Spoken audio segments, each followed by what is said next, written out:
Hey everybody, welcome back. This is SIC Talks number 87. I'm here with Jesse Kirshbaum, who is the founder and CEO of New Agency, which is based between Miami and New York. It's a kind of a creative shop specializing in the intersection of media, technology, and brands. Jesse is also the editor of Beats and Bytes, which is a newsletter that he puts out typically on Thursdays, right, Jesse? Yeah, Wednesdays, Thursdays, depending on how busy things are. Wednesdays, Thursdays, and that was how I got to know Jesse as a sort of, let's call it, consumer and analyzer of or analyst of the ecosystem. And it's a place that I pull from a lot and read closely. So, Jesse, welcome. Thanks for being here. So good to be here. Happy Halloween. Where are you? I'm back in my office in Miami. I've been Okay. basically on this kind of triangle across the country past couple weeks. So I was in New York yesterday. I was in California on Tuesday. But I'm back here in Miami. My eyes seem a little Okay. bit bloodshot because I'm suffering from our Yankees loss yesterday. But I was going to say you're I you're made it you're to the wearing you're keeping a brave face and wearing a Yankees cap this morning, the day after the end of the series. Yeah, I'm riding hard. It's okay. There's a couple of us Yankee fans. I see us walking around the streets of Miami. We're all licking our wounds a little bit, but it was a great series. It was a great season for MLB. Yeah, it's always curious about that. Like, there was obviously a major move of New Yorkers down to Miami, including our mutual friend Jeff Carvalho, who I do Culture Club show with, and you do Breakfast Club in Miami with, right? The offshoot of my little thing in New York. Um, eh, are the New Yorkers still there? Because I've heard that Miami has seen people come in and then filter back out. When I first moved here 3 years ago, it was really feeling like the sixth borough. It is Right. definitely a place where there's some New Yorkers here, but we lost a lot of good soldiers, and especially in recent years. It just didn't become this Web3 tech hub that we hoped.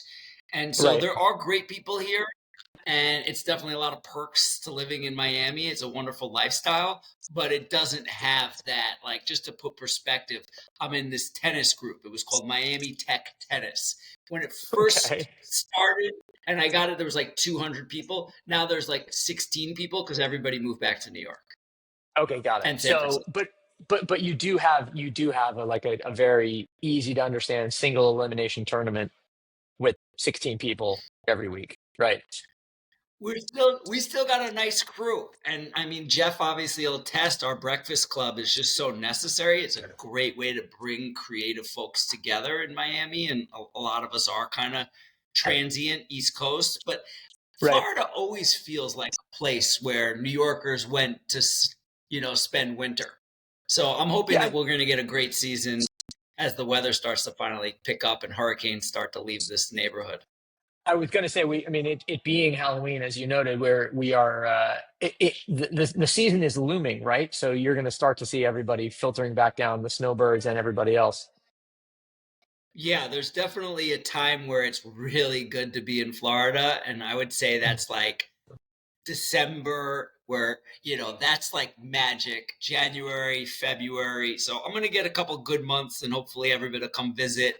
What I get a lot of right now is like transient New Yorkers. New Yeah. Yorkers that are in for a conference, New Yorkers that are in for a site visit, New Yorkers that are in for vacation. And they hit me up and we'll get an afternoon coffee and it's kind of nice, but uh yeah, as far as New Yorkers that live here, it's starting to get a little fewer and farther between. I got it. It's funny, actually. I would imagine that might be what situates you well in Miami, is that given that natural transience, not only of Americans, but also of people from around the world, that it feels like fresh input all the time in the way that the streets of New York do, or the streets of London do, or whatever the case is. Am I right about that, or am I reading too much into it? There's a lot of action. Miami has a great hospitality scene, and Right. also, as weird as it sounds, it's kind of a you can easily wrap your arms around it. It's a lot smaller of a pond than you think Sure. once you get acclimated here. And it is a global capital. So there's definitely a lot of Latin American insights and information and people and artists and musicians that are coming through here. I was able to like finally get my chops now that I got office and staff and team here. Right, we did 3 commercial shoots with 3 different brands and 3 different artists in Miami in August. That all came out into the market in September. So it is starting to be a great place for these kind of conversations and interactions to happen for me in particular. I love being here in Miami. It's a great quality of life, and there is access to a lot of information and people that come through. It's just it's different. It's like 2 meetings a Yeah, for sure. week instead of like a New York life where you're like 5 meetings Three a meet. day. Yeah. Fair enough. So, okay, so I wanna pick up on something you said a second ago because I'm interested to understand your model, right? You described doing 3 shoots with artists and brands in the month of August. Where does new agency enter that conversation? Because I think the places that creative capability enters these conversations has started to really change and evolve and become something different than it was in years past. Are you entering it through the avenue of we work with the artist and they need something done for a brand? Do you work with the brand and say we need an artist to do something? Do you come at it from the standpoint of like we have an idea, we have to find artist and brand to pay for it, like the way a media company would? Like, how does that typically work? I come from the background of representing artists. So that's what I Okay. did for kind of 10 years of having this agency. And then we pivoted about 8 years ago to representing the brands. At this point, we're completely agnostic. We work on behalf of our clients, which are brands in particular. And then we work with, being able to navigate the industry from the agencies, record labels, management companies, DSPs, streamers to figure out what the best opportunities for a brand that wants to work in music. Really, our focus is in music, and where we start is kind of a strategy position. It's like, okay, here's where you best can achieve your goals, agendas, objectives. And then Yeah. from there, once we have a strategy in place, is it artist alignment? Is it event alignment? Is it product placement and videos? Like, what's the best way to execute that? And then either we'll execute it or that brand will have a team outside of us that will execute against where the best way is to play in Got music. it. And And that's you kind of stay like our involved in it. primary. Got it. Sorry. And what I was going to say was that Usually, you stay involved as like a right as a consulting process or a consulting presence rather is what I meant. Um, okay. Got it. And where did the artists come from that you typically source? Like, are they people from Miami? Are they people from your past as a manager? Are they people from I don't know what the fucking top charts on SoundCloud? Like, where? How does that all work? yeah, I mean, I look at myself as a cultural anthropologist, so we're always combing the different avenues to figure out what artists are relevant, what artists are buzzing, what artists would be great for a brand. A lot of it is dot connecting and through For sure. data, through insights, through information. And then it's also, an artist you run into at an event or, you do something with one artist and then that artist says, my interest is doing this.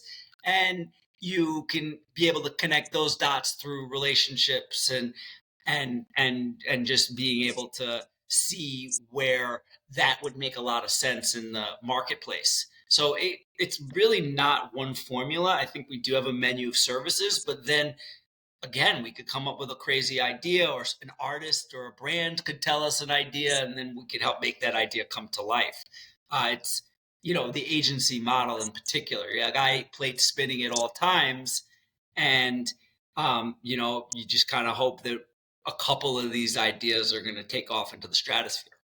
Right. I would imagine you probably like this is where a background as a music manager makes sense or representing artists makes sense because you're thinking about the whole of their market potential holistically and going, what is the thing that we're going to do for recorded music and for radio and for things where the fixed product remains the same but broadcasts all over the world? What are we going to do for the live experience where the product changes to some degree every time, depending on the market, depending on the package, depending on the performance, what are we going to do for the, let's call it merch or fan experience, where every time we want to give somebody value, but we also need to maintain a certain degree of novelty and a certain degree of consistency. Like it's that's got to be really interesting calculus.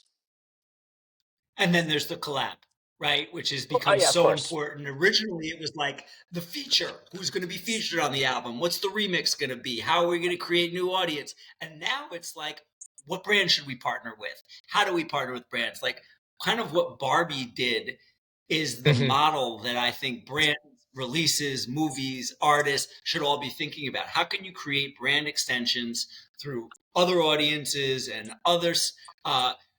Impact opportunities through kind of partnerships that make sense.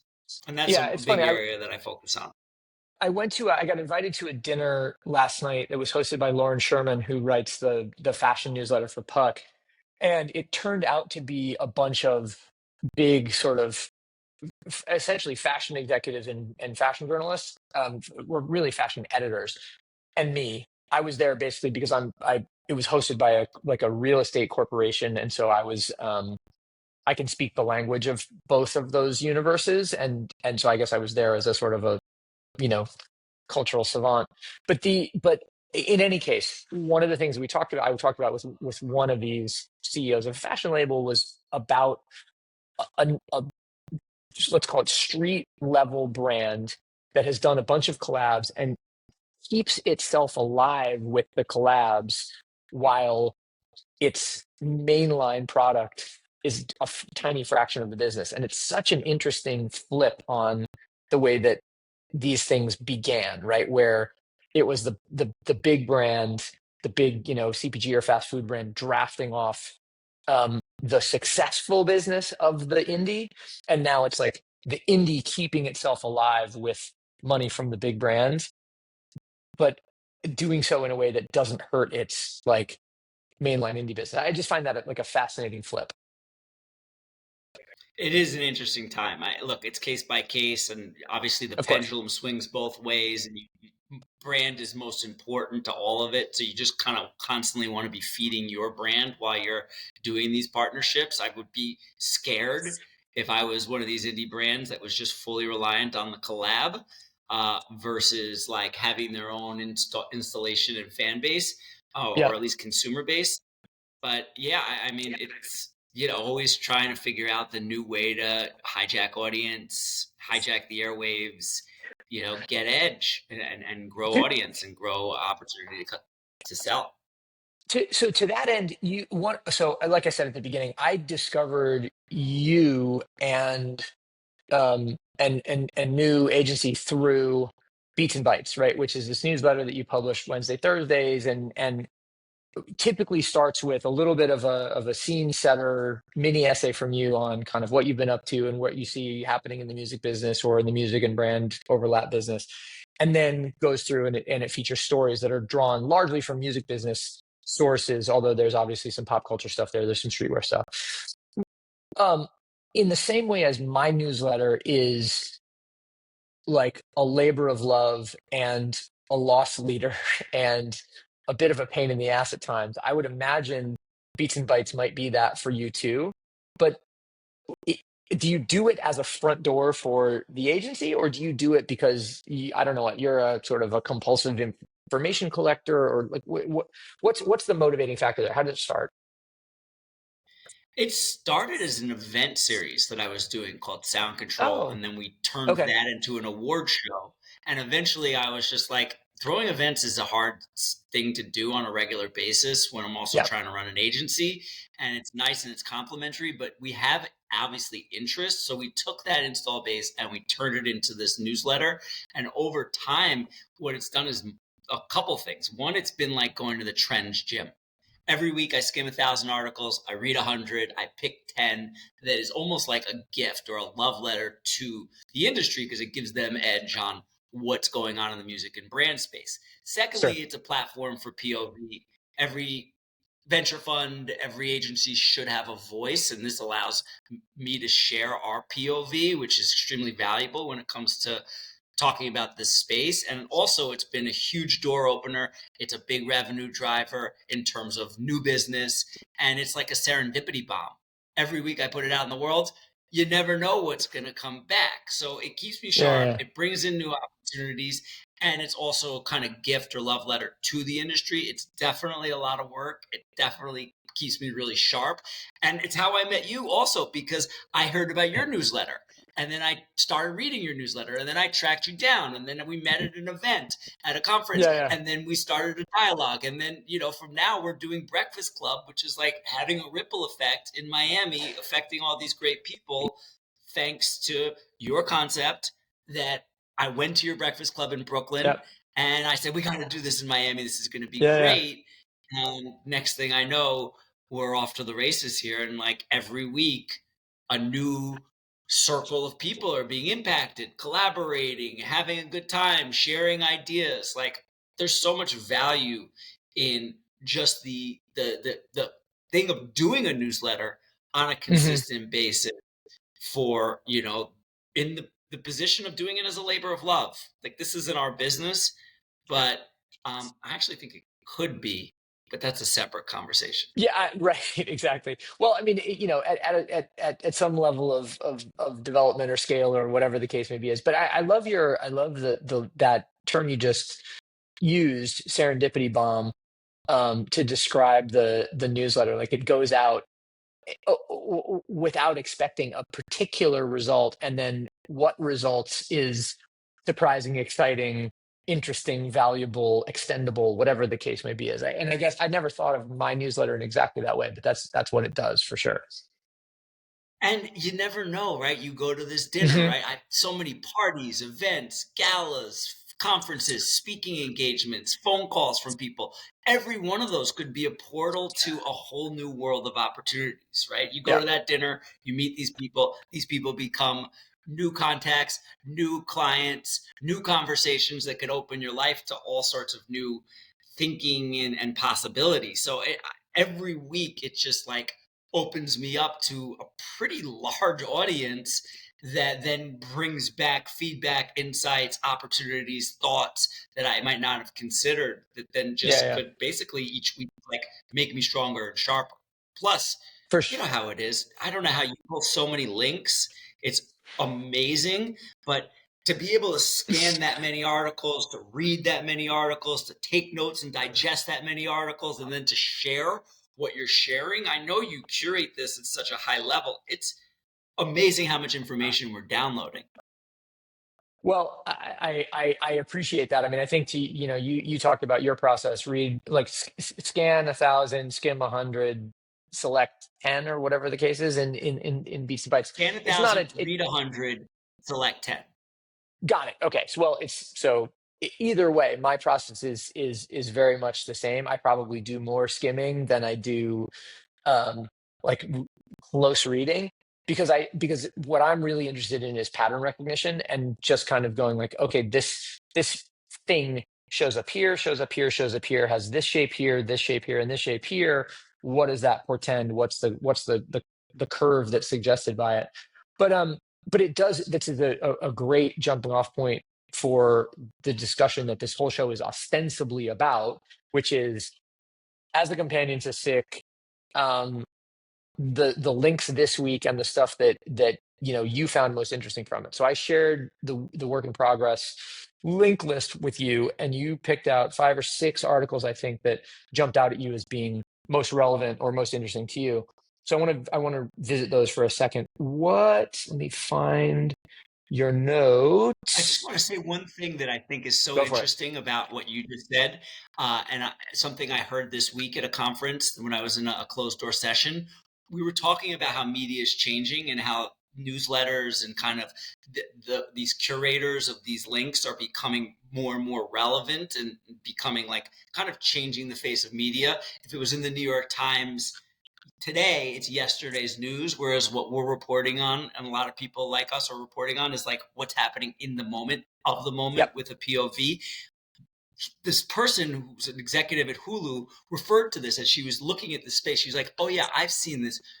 You newsletter folks are kind of like the new DJs. these are like Mm, mixtapes that you're putting out each week in a way that is dropping all of these different songs. You didn't necessarily make the songs, you have a yeah. blend on them, but you're pattern recognizing trends, insights, content, and you're putting it out to the world in a mixtape format. I never really thought of us as like the new Funkmaster Flex or, Big Caps or anything of that nature. Obviously, this is a different culture, but like, Right, right.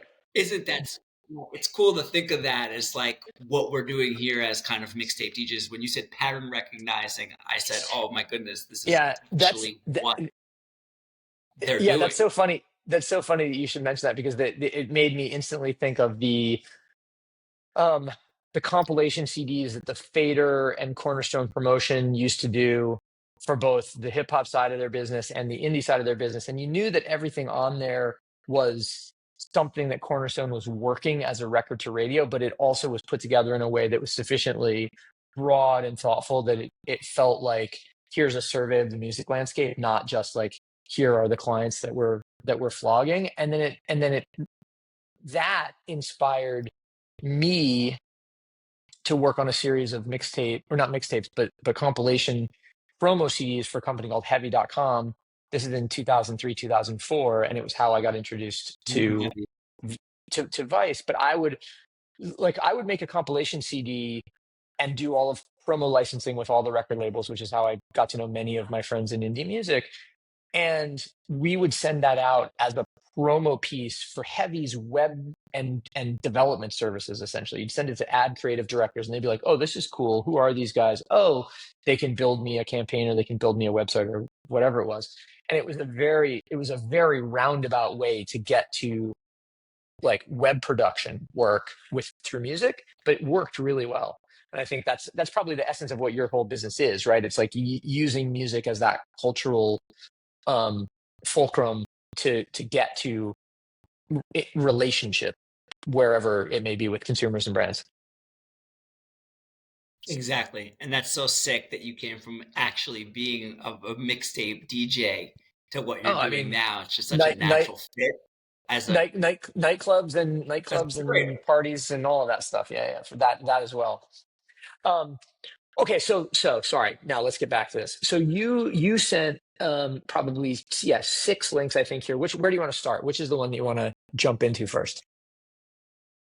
I mean, I think it's interesting to talk about how print is kind of having a renaissance again in magazines as we talk Yep. about the death of media, or at least media losing out to this kind of like Substack, influencer, Instagram, LinkedIn culture. It's like now all of a sudden the premium is also in demand. It's like Yeah. vinyl and streaming. So it just felt natural to me to hear that more and more magazines are making print as a very special collectible. And I just think that's awesome. First of all, I come from the school of thought where I get the New York Times and the Wall Street Journal delivered, and I love to thumb through 30 magazines. At one point, I was getting 30, 40 magazines a month.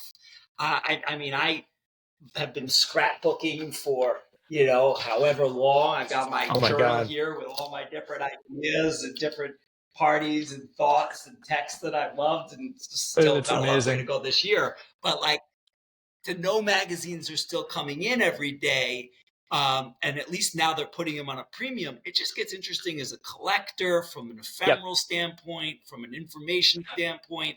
These are the long reads. I want magazines, but when are we going to read them? A, and B, what Mhm. are they going to be used for? And how do we collect them? Do we save them like a Marvel catalog, like a Marvel comic book? Like, what does it mean to see that the magazine world now more and more people are investing in these kind of like premium magazine issues, and Yeah, it yeah. definitely gives them a leg up on us, right? Well, Like as people that who are on the pulse. on who it gives them a leg up? How do you mean? Well, on the Substack newsletter kind of Oh, I like see. culture Okay. that's starting to drive news, it's like we're not going to be putting together a book, right? We can't compete with Nylon or Complex or Fader's book. Yeah, Whereas, yeah, sure. like, we might be able to give you more up to the date news on what's happening in culture. Now they've got this beautiful premium item that comes out once a quarter that is either a collectible or a really deep dive source of information or just a beautiful marketing piece. Yeah, It's kind exactly. of like, I feel like the counter to Substack culture. And now we've got like two different medias working at what's happening right now. It's funny you should say that. So the story that you're referring to is one in Bloomberg this week, and it's called "The Print Magazine Revival of 2024." Subhead is more publishers are discovering that magazines are now a luxury good, and it talks about a series of publishers, including Apartmento, for instance, the design magazine that publish in small runs, high production value, as Jesse, as you were saying, and and some level of limited distribution or scarcity model. So it feels like this is a thing that you are not only you need to search for and make sure you get in time, but also that will hold or potentially increase in value over the course of time, like any other collectible. Um, it's a cool story, and it's one that it highlights the fact that, to Jesse's point, that Nylon brought its print magazine back last year. Vice is bringing its print magazine back. And then lots of others are doing special editions or are doing magalogs or catazines, or I don't know, whatever those things are called. Um, but I guess from my standpoint, it's a really logical extension of the Substack universe. Yes, there is a temporality that is lost, but like what we're doing is creating a base and a foundation of IP that can be wrought in print or wrought as experience or wrought as video or whatever it is pretty easily. Do you not feel like that's the case? I think that a really nice magazine from our school of thought is a nice collectible, right? I went to the Warriors album release party 2 weeks ago, and to get the lyrics printed out in this beautiful sure, I could go on to, Rap Genius or even Spotify at this point and read the lyrics along, but to have this magazine now, this companion piece is a collectible. It's something that makes Yeah, the yeah, experience more premium. It definitely, I feel like, is a great storytelling. I just wonder what you do now the magazines are coming back. Do we save them? Do we chronicle them? Are they vinyl? Like, what are we doing with the amount of magazines that are coming in a yeah, yeah. streaming world? I, It's just like 100,000 songs come out a day in music on Spotify. Like, does it matter to buy music at all? Why would you? Except to collect it. But where do you put sure. those collectibles when a magazine? Like, is this just bad for the environment, or is this a flex, or is this like a business model? I'm not Yeah, exactly sure. I just think it's interesting to see the trend as kind of a yeah, counter to, I feel like, another trend. yeah. I mean, look, I'm a big fan. I guess for me, it's part of the rise of these sorts of collectible objects is a particularly in the media space is a response to the increasing ephemerality of quote unquote digital content, right? So much stuff is being generated as reaction and reaction only, and so it's not intended to live for any period of time. And then vastly more stuff is being created by automated purposes, AI or bots or whatever the case is. And so you to a certain extent, like to be able to say to a consumer, I'm going to give you a thing that you can hold in your hand, and it isn't just signifying real authority and authenticity, but is manifesting it, is the thing that people react to. So I suspect people are going to save them and see what happens. I also think there's been so much proof of value through resale that young people in particular start to think like anything I buy can be resold. Whether that's not true or not is yet to be seen. But I suspect that to a certain level, they're just like, I'm going to get a thing and I'm going to hang on to it. And at some point, I'm going to be able to sell it and it'll be worth something similar to what I paid for it. Clearly, many are going to be disappointed, but some of them will be proven very right.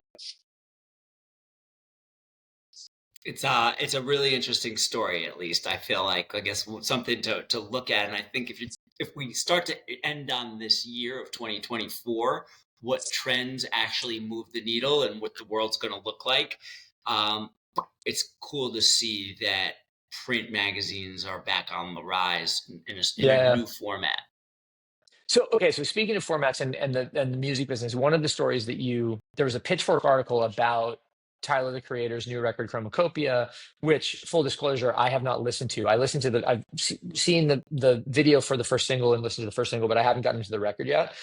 And then a corresponding story that I took from Casey Lewis's after school newsletter that's about how kids are documenting the stages of their lives through the lens of Tyler records in the way that, they sort of say, well, this first Cherry, I was like this, Chromacopia, I am like this. What was it about those two stories in relation to one another that jumped at you?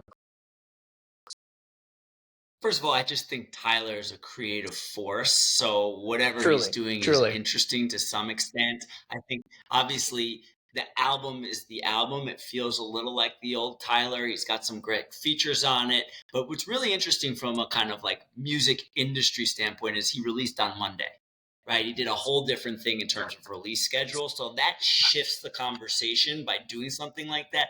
Why does it come out on Friday? So it can be streamed more on the streaming world. He kind of moved it back to where it was, which was Right. releasing on Tuesdays back in the day. So it was cool to see an artist shift that. I wonder how that'll affect his placing in terms of the charts, but it was different and that was interesting. He did some cool stuff with the release. I think the album is interesting. I still haven't gotten to dive deep into the lyrics, but I love when he puts out anything or says anything or is on a press tour because you get to hear really a free thinker. And the fact that TikTok is doing this kind of like eras of Tyler, first of all, it resonates with me because I was with him in the beginning. I did his Yeah, first yeah. show in New York. I was at Oh, wow, Chris cool. Clancy's 40th birthday party the night before. I sat with Tyler. We like called Odd Future. I was at the time a music agent. I was calling them off the hook. He agreed to let me do a show. I did their first show in New York. It was like at the studio at Webster Hall. It was star-studded, all the Yeah, John yeah, yeah. Carmonicas, all the reporters and hype beasts were there. I mean, and it was just an interesting experience to see like where they started to this kind of like meteoric rise. And if we're looking at what is this album 9, like of the Yeah. past 15 years, like I really resonate with the culture and the different Sure. eras of all of the Tylers. Like the first song Yonkers, I didn't fully get, even though I'm from 914, I lived next to Yonkers growing up. Like I just didn't fully understand it. The XL app magazine, the XL label, like putting it out as an indie. It was just such an interesting time for then how the moshing worked and how like Odd Future and all the different components to now where he's just this like creative beacon. And there's just Yeah, so yeah. many interesting stories along the way, from the Mountain Dew stuff to like him doing a Crown, my interview series, and talking about his life. It was like the first ever Crown I shot with Tyler. So I feel like I have my own eras that I could go through. But the Yeah, fact yeah, that yeah. TikTok, first of all, how long has TikTok even been around? But like that's 5 years of Tyler, everyone sharing their stories. It makes sense. The question I have, and this is really my question with everything TikTok, is it's a brilliant idea. It catapults, like, plays off of what Taylor's doing this summer, which makes a lot of sense. There are so many rich cultural stories when you talk about Tyler, guys like me and you, folks like us that have been through this and been with him on this ride. But um, was that planted? Like, I understand it's a trend, but like, was that set up? Did somebody say, you know Right. what, this is a great one to see on TikTok? Like, let's get everybody talking about Tyler. We're not going to make one of these songs viral, but what we could do is make Tyler's story viral and get 50, 100, 500 TikTokers to talk about their Tyler eras and then see how that spins. So my mind goes to like, there's no way people thought this, but it's freaking brilliant. And then it's Yeah, yeah, like, yeah. okay, where'd the plant come from? Let's follow the money. This is a really interesting story. Like, actually, how did this trend come? And Right. so it's a fun trend to ride, but it's also to me a deeper story of like where who on TikTok decided to stitch their life to, Tyler's second album and how that relates to where they are now. Whoa. Yeah, yeah. That's kind of fascinating, actually, because being in the industry. and being in any industry and getting the inside, sort of sense of how it works is it's always eye opening. But the music business in particular, I find really fascinating because on the one hand, somebody smart and strategic would have thought of that and executed it accordingly. By the same token, so much in music, because it's such an emotional quantity, it can't be sort of planned and manufactured that way. I was telling somebody the story the other day. When I worked at Epic Records in 1999, I worked for, my boss was Celine Dion's marketing director, and we had people come in and say to us, "We have a computer program that will write hits for Celine Dion, algorithmically proven, number one hits. We just need an introduction to Renee." And you're like, it's 25 years later. Clearly, that algorithm didn't work then, doesn't work now, because there's so much that's ineffable and or ineffable and unpredictable about music that, yeah, I hadn't thought about the TikTok thing from your standpoint of like who made this happen, but it is really intriguing to think maybe somebody did and maybe somebody didn't. Yeah, look, you're a marketing savant. You understand this. Like, That's there giving me is, way too much okay, credit. great. Casey Lewis reports the headline, but like actually, like what happened there, and then from a part of like celebrating Tyler, and like obviously when he releases something, this is a cool thing and it's going to be innovative in certain ways. Like, awesome too, right? Like, do we hop on that trend and tell our Tyler stories because we all got them, or but just from me looking at that as a news headline, putting my marketing hat on, I'm just like, this is too good. Yeah, Let's get a couple more layers of that created, because it's a principle on what we can yeah, all learn from. Like, again, this is the lesson that we probably could see, is like, you could take an album, find an obscure way with an artist or a product release, and then create this nostalgic bomb on TikTok that then gives this project new legs and has reporters reporting about it and yeah, yeah. pundits talking about it. And I'm just scratching my head like, yeah, this organically happened on TikTok. The fans of Tyler created their eras moment, and now we're handing each other friendship bracelets and talking about our Tyler moments. Like, That's yeah, it yeah. makes me question TikTok in general. Well, it's funny. So okay, so that, and that actually dovetails nicely into a story that you picked out that kind of brings together both of these first two topics. One is the resurgence of and collectability of magazines, and the other is the idea of orchestrating hype or manufacturing virality. And that's the Nemesis Global article, Be Like Water, which ran originally in the latest edition of Buffalo Zine, the great sort of left field fashion magazine. But in I loved the headline of or the subhead of this. We've seen how malleable the boundary between an idea and a product is, how a thing that's barely a thing can become a low production cost, high margin thing. In other words, the taking something that is ineffable and never meant to be valuable and making it valuable by imbuing it with cultural significance. What was it about this one that grabbed you?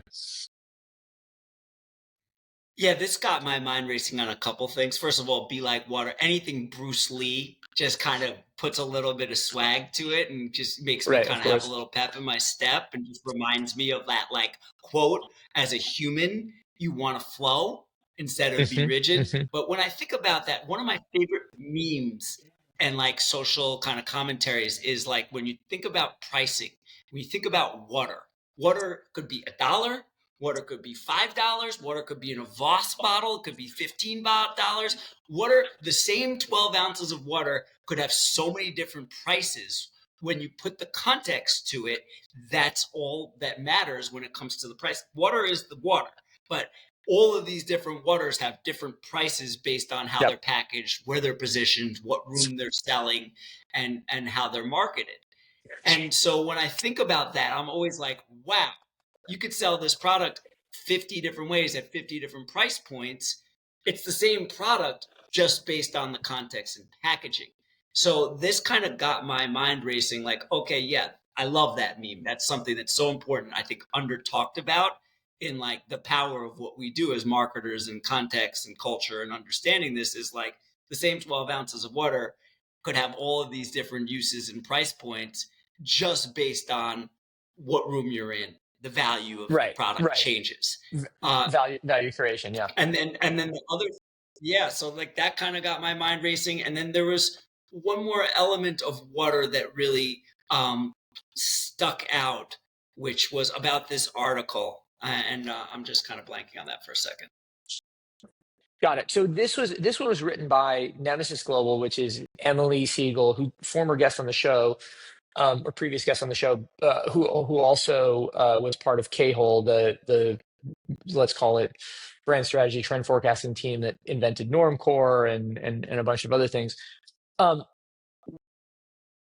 the thing that I love about what Emily and her teams typically do is they apply a level of, let's call it, strategic thinking rigor to these questions of value assignation. So in this article, you get a bunch of 2x2s that explain where how water literally as a commodity goes from being worth next to nothing to being hugely valuable by assigning a product story to it, assigning a scarcity to it, assigning a market context, like you're saying. Um, are there spaces in the music business, let's call it, where you feel like are undervalued and have that kind of explosive upside, or is it do we sort of take lessons from that world and accelerate them using music to create value in the other spaces? Definitely, it's so much of music is the marketing side of it, from concert tickets to experiences to even like Yeah, limited edition collaborations and merch. Like all of that, the same seat in the same room for various different shows are created by demand and fandom and excitement that's created in a rollout or a release date or a timing of a tour or timing to a product or a heat map with when that artist is releasing product. So I do think it's really interesting how again, the same ticket in the same room could have all of these different contexts and prices based on similar situation. And the other thing I thought about with water is, in this day and age, right, you have to be flowing. You can't be predicting. Like I love the Warren Buffett quote, where it's not enough to know that there's a storm coming. You need to have also have built the ark and like built the boat to get on for the storm. And I think right now we're in this kind of crazy era where we don't know where things are going next. So much is up in the air.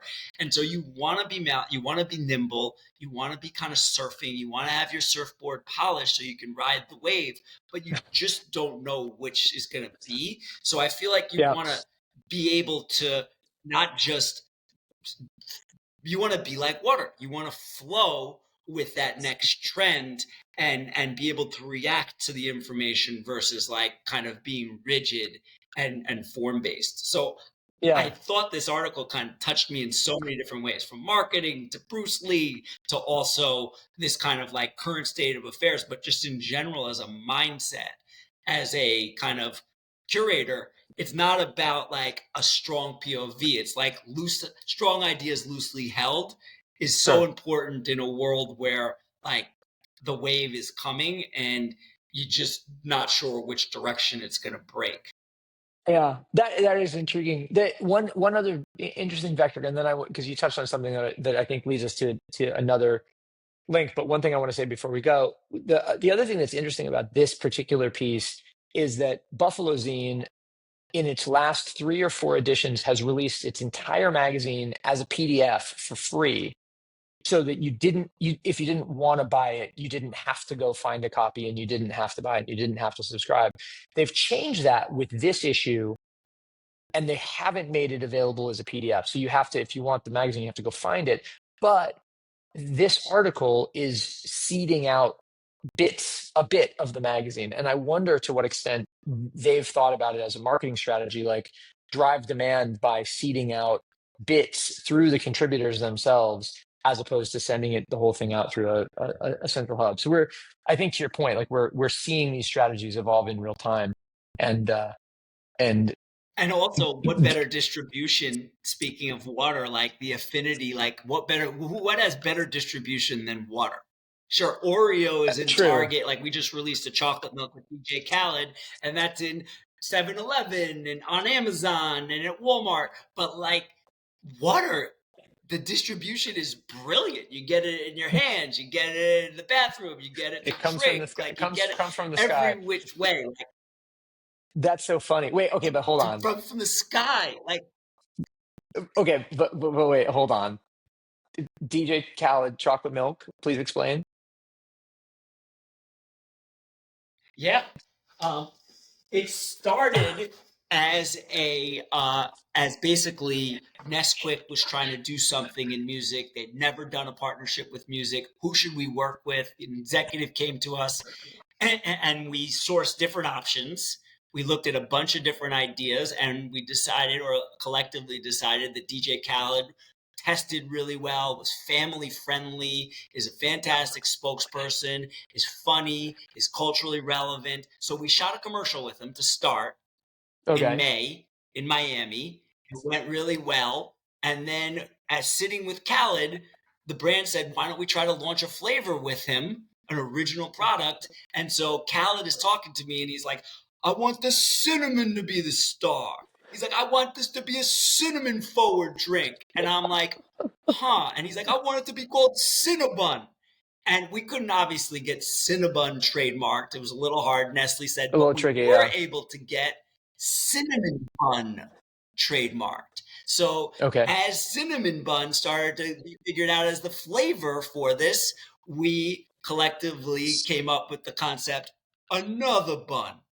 Oh my And that's what we God. got. We got another Oh my bun God. Oh Nesquik. my It just came God. out. This is a DJ Khaled chocolate milk, another bun flavor with Nestle.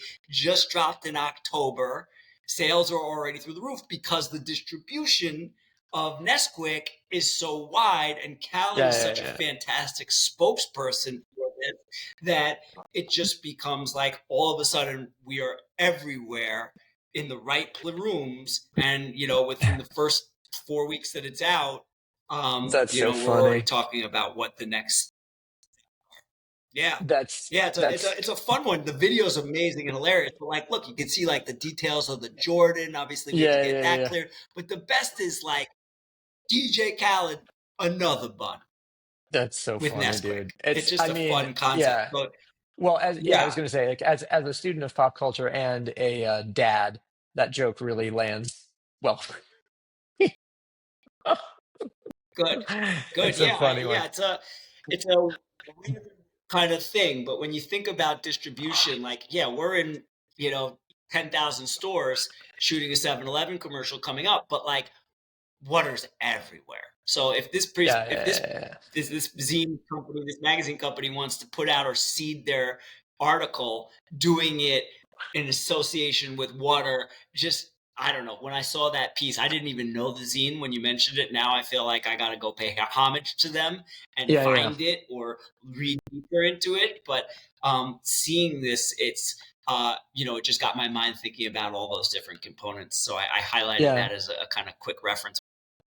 No, I like that one. The last one I want to touch on is you sent me the so Watchmen author Alan Moore, I mean author of Watchmen and many other comics, graphic novels, literary novels, so on and so forth, wrote a piece on, as the Guardian called it, superheroes, Comicsgate, and Trump, under the banner Fandom has toxified the world, and with the sort of subhead, enthusiasm can be a productive force for good, but our culture has rapidly become a fan-based landscape that the rest of us are merely living in.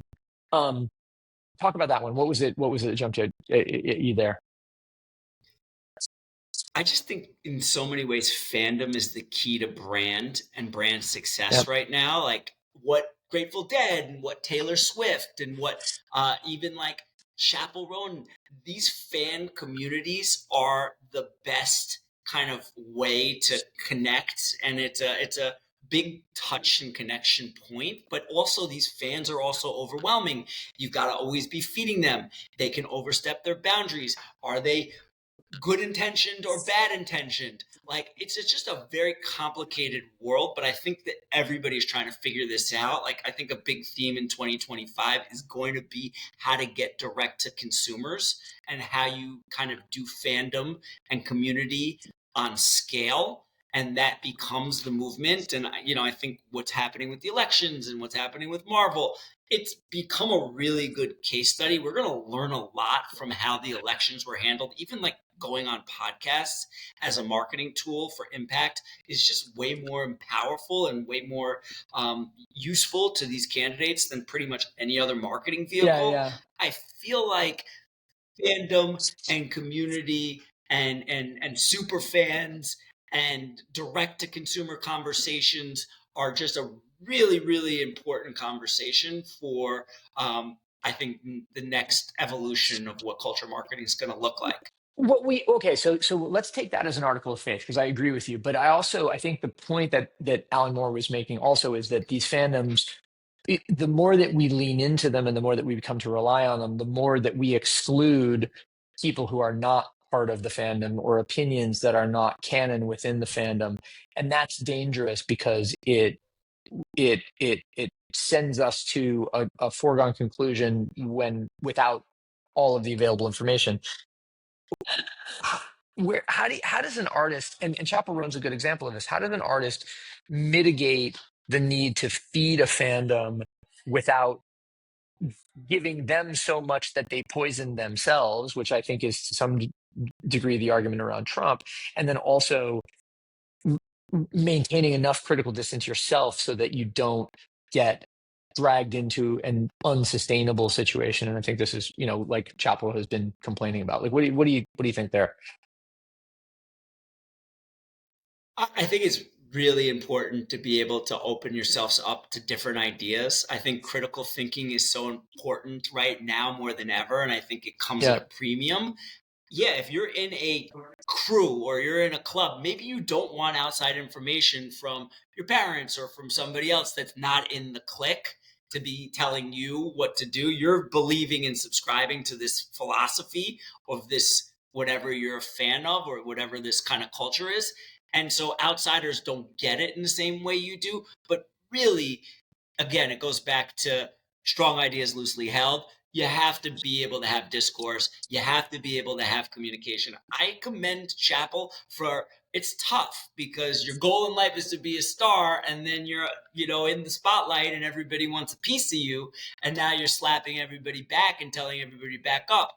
But there is a respectful way to do this, right? Like yeah, if someone steps on your foot, you're going to say, "Get off me." So she's in a tough place. And I think really what we can do in this scenario is commend her for taking a stronghold on her mental health, because that's so important. yeah. And also help her through this example, because we're going to learn from it. It's a case study. This is going to be from Simone Biles to Naomi Osaka to now Chaperone. Like there is lessons to be learned here for the next one. The beautiful thing Yeah. about music, culture, whatever, is like every 6 months, this business thrives off of the next big artist. Yeah. So there will be more, and hopefully they will stand on the shoulders of the lessons learned from Chaperone to be able to be better equipped to handle this world where A, you're going to be provoked, and B, your fans are going to expect a lot of you, and C, like all of a sudden it gets overwhelming. Like you had 10 fans,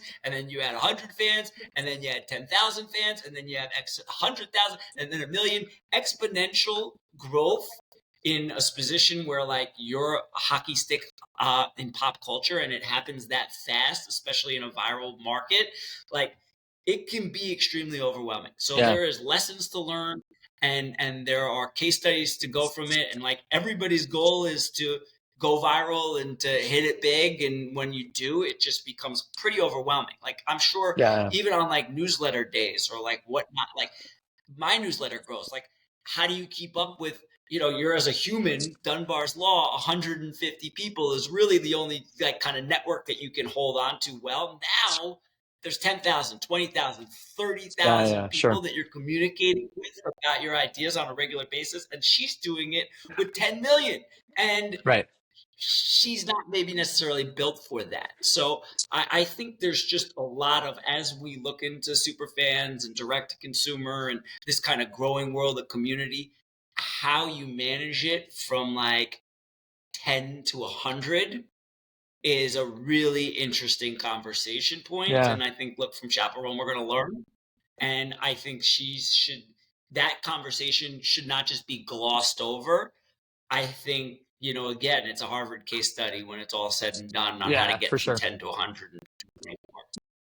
Yeah, for sure. Well, listen, that gives us a good place to wrap, Jesse, because to the point of like always learning and looking at each of these new cases, like I said at the beginning, I pick up stuff from Beats and Bytes every time you send it every week. I'm really interested in stuff you guys are doing at New Agency, and um, I can see you as a person and as a company similarly on that arc of discovery and learning and so on. So anyway, I appreciate hearing your thoughts on all this stuff, and thanks for being here.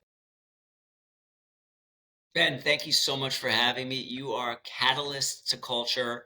You are somebody that makes things happen. Since I've met you and been following your career, I feel like I know you because you're so personal and intimate in your newsletter. You're so encouraging and inclusive with your events. But yet you're so savvy when it comes to marketing and being that conduit between culture and commerce that I'm honored to get to know you better, and I'm just so glad to be doing the Breakfast Club every week in your honor here in Miami, and I'm glad to come on the show. And just again, like, it's just, there's so much need for what you do out here. And so I just think, again, like, I look at you as someone that, even as a peer but also as a mentor.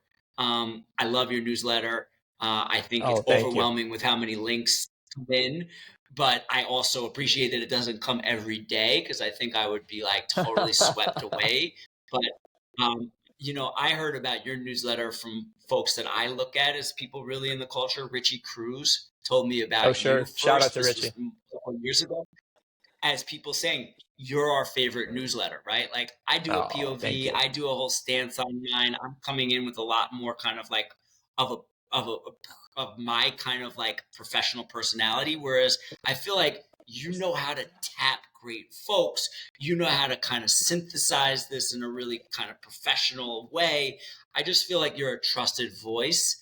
Oh, And thank you. I know this is a lot of hard work, but I love it. I wish we had more stories, right? Like, where are you today? Even like, how come you're not, like, I know you're in New York, but you're off site. Like, the day in the life of what Ben Dietz does is fascinating to me too, because the process is almost as important in this day and age as the Yeah, yeah, content. yeah. And I think your content's really powerful. So how you get there, hopefully somebody does a long form expose, because again, it's really impressive how I, you stay on the pulse I, of the soul. well, thank you, Jesse. Flattery will get you everywhere, as we know, and so I appreciate it. But yeah, It's look, not thank flattery; it's you. how I No, feel. no, no, no, I no. mean, I look, I appreciate it. It's very kind of you. All right, well, listen, we have reached the end of Sick Talks number 87. We've been with Jesse Kirshbaum of New Agency. 1987, baby.